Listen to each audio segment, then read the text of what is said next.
الحمد لله وكفى والصلاة والسلام على رسوله المصطفى وعلى آله أهل التقوى. قدرمندو درنو ورونو یو ورور پوښتنه کړې ده چې د نو د وتلو دپاره یوه دعا یا یو دم راته وښیاست چې ورڅخه ډېر په تکلیف یمه، نو مې هر کله وځي او دردونه راکوي، په دواو او نورو علاجونو باندې مې ښه نه دي سوي.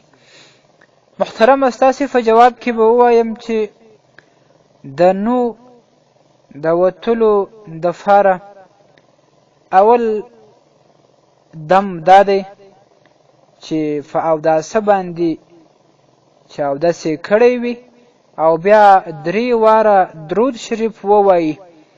دا کم چې په لمانځه کې ویل کېږي اللهم صل، دا تر پایه پورې 3 واره، او بیا د دې وروسته 10 واره سورة الفیل ویل.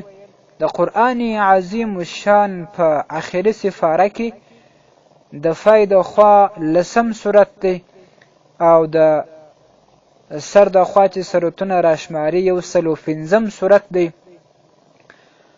أعوذ بالله من الشيطان الرجيم.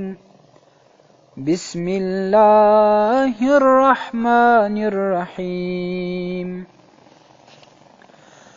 ألم تر كيف فعل ربك بأصحاب الفيل ألم يجعل كيدهم في تضليل وأرسل عليهم طيرا أبابيل ترميهم بحجارة من سجيل فجعلهم كعصف مأكول.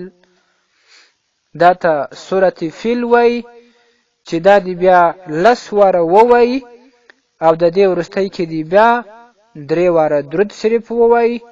هغه دی بیا پر خپل نو باندې چوف کی او بیا دی پر لاسو چوف کی، لاسونه دی پر نو تیر کی او بیا دی لاسونه پر ټول بدن تیر کی.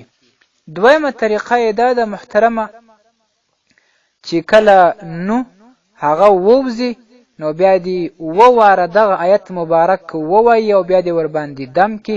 آیت ډیر مختصر دی، د قرآن عظیم الشان یو څو لفظونه دی مبارک، هغه در سره ولیکئ او یا هم در سره یاد کئ. بسم الله الرحمن الرحیم. ذلك تخفیف من ربکم. دغه مختصر آیت دی، ذلك تخفیف من ربکم. دا دی 2 واره ووایي او بیا دی پر خپل نو باندې چوف کړي او دم دی کی. انشاءالله الله تبارک و تعالی ته امید دی چې د نو له تکلیفه به خلاص. والسلام علیکم ورحمت الله وبرکاته.